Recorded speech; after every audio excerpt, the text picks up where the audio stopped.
Warning, what you're about to witness is some extreme Nuketown noob pwning. If you too are a noob and will be offended by this video, it is recommended that you close your browser. Thank you.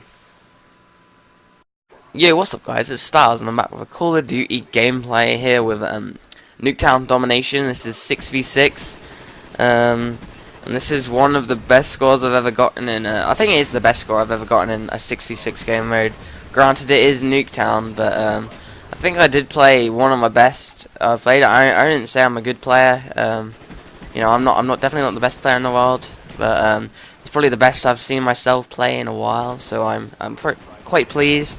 You know, I have my off games quite a lot, and I don't know. I proved myself this game to myself. You know, but granted, the enemies I play were pretty bad. You know, fair on them. You know, there's always going to be bad players, and there's always going to be pretty good players. So it's not really their fault that they're bad. They're just trying to, you know, enjoy the game. But yeah. So like I said, if you're gonna just hate on me for, you know, just posting a really big score, because I know other YouTubers that do that do get hated on, then you know, you're just wasting your time, because what's the point? And look at Johnny's napalm there. Pfft, Christ.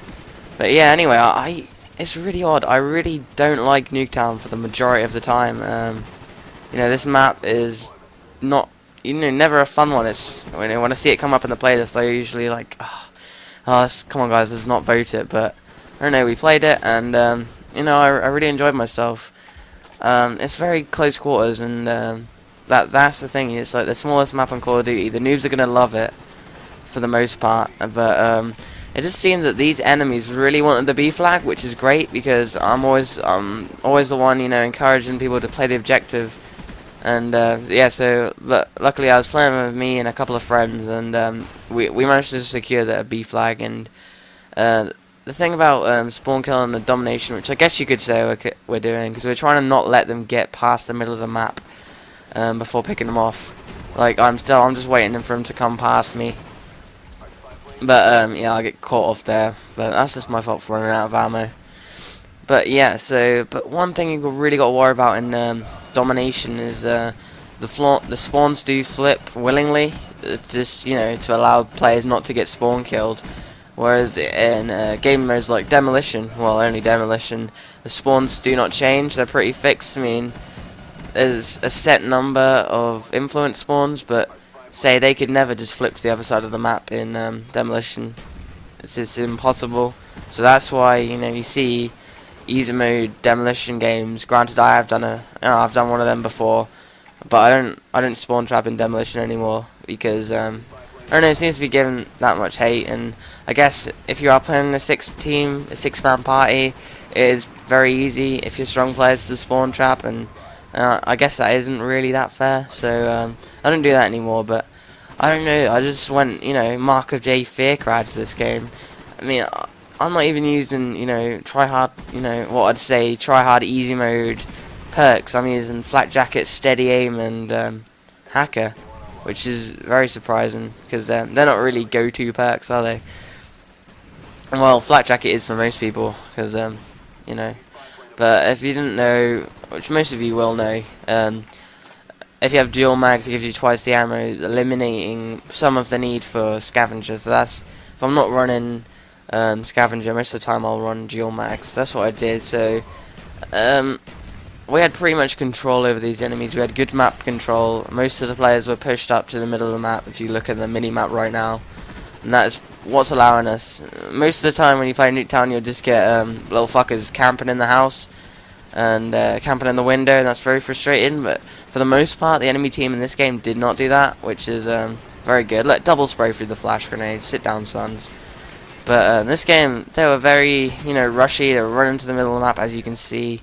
And that allowed for a pretty easy game.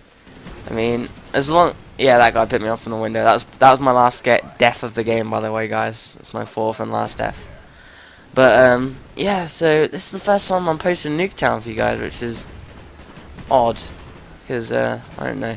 I know this map doesn't come up in the rotation as much as it used to, so that's very clever. So one thing I urge players to do is head glitch. If you want to improve in your Call of Duty, you know, gameplay, you always want to make sure you've got something covering you. And if you didn't know, in Call of Duty, the guns are programmed to shoot from the top of your head. So to you, if you're looking over, say, a fence, to you, your gun is pointing over the top. Like this Jeep, my gun is poking over the top when I'm standing up. To the enemy, it's just the tip of my head. So it looks like you're firing from your gun, but you're actually firing from your head to the enemies. This, obviously, if you've only got the tip of your head showing, this is very difficult for the enemies to, you know, be able to shoot back. So that's, but obviously to you, you've got your whole gun over, so it's, you know, it's very easy for you to pick enemies off. And that's a lot of the time you'll see me try to do that. I mean, sometimes it's not great, you know, very successful, but I'm always trying to get behind something just to give me a bit of cover, rather than running out in the open and just getting picked off bit like baby buffalo, like my enemies. You know, if you're in the situation where you are being, you know, pretty much killed while you're trying to run to the middle of the map, the things I'll urge you not to is get map control before you go for that B flag, okay? Because if you're just gonna randomly just jump on the B flag, I mean, eventually you may capture it, but for the most part, you're just gonna end up going 5 and 30, or in this case of the enemies, they're gonna go 5 and 70. But